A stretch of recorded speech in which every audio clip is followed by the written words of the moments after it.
J'ai transformé une simple vision en profit sur l'euro USD grâce à ma stratégie SMB Mastercode et je te l'explique dans cette vidéo. Donc n'hésite pas à rester jusqu'à la fin si tu ne veux rien rater. Mais avant ça, je suis Dean BKR, fondateur de l'Elite Warriors Academy, et sur cette chaîne, j'aborde avec toi toutes les astuces qui m'ont permis d'être rentable à l'âge de 22 ans. Donc n'hésite pas à t'abonner si tu ne veux pas rater mes contenus et lâche un gros pouce bleu, ça fait extrêmement plaisir. Alors sans plus tarder, en début de semaine, sur l'euro USD, le marché avait réagi sur cette zone d'ordre bloc H1 après prise de la liquidité qui se trouvait ici.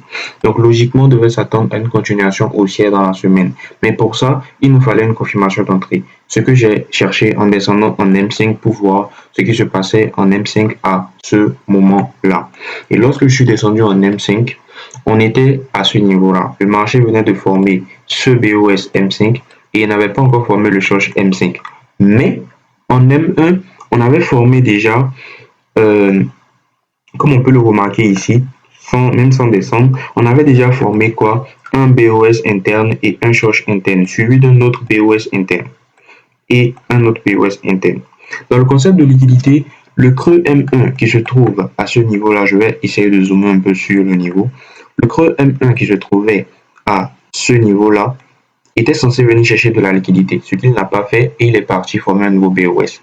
Ensuite, le retracement qui a suivi ce BOS là, lui aussi, il était censé venir chercher cette liquidité qui a été laissée, ce que lui aussi n'a pas fait et il est parti. Donc les deux deviennent des liquidités. Et le marché doit venir chercher soit les deux, soit l'un d'entre eux. C'est ce concept que j'explique dans mon programme sur la liquidité. Donc si tu veux, n'hésite pas à cliquer sur le lien en description pour nous rejoindre et récupérer ton programme dans mon canal Telegram. Donc le marché vient chercher la première liquidité et ce qu'il faut faire tout simplement, c'est de réagir sur la zone qui suit directement la liquidité, parce que après une prise de liquidité, le marché est censé aller dans le sens qu'on attend. Donc j'ai cherché cette zone de POI, malgré qu'en dessous d'elle on a une liquidité, elle peut être une zone intéressante et j'ai tout simplement attendu une confirmation d'entrée sur la zone, une confirmation interne, comme on peut le remarquer à ce niveau-là. Donc j'ai fait une entrée avec précision, je vous laisse quelques captures là. Une entrée bien précise et le marché a décollé aux environs de 1 heure et déjà vers 5 heures du matin, on venait de clôturer notre trade en profit.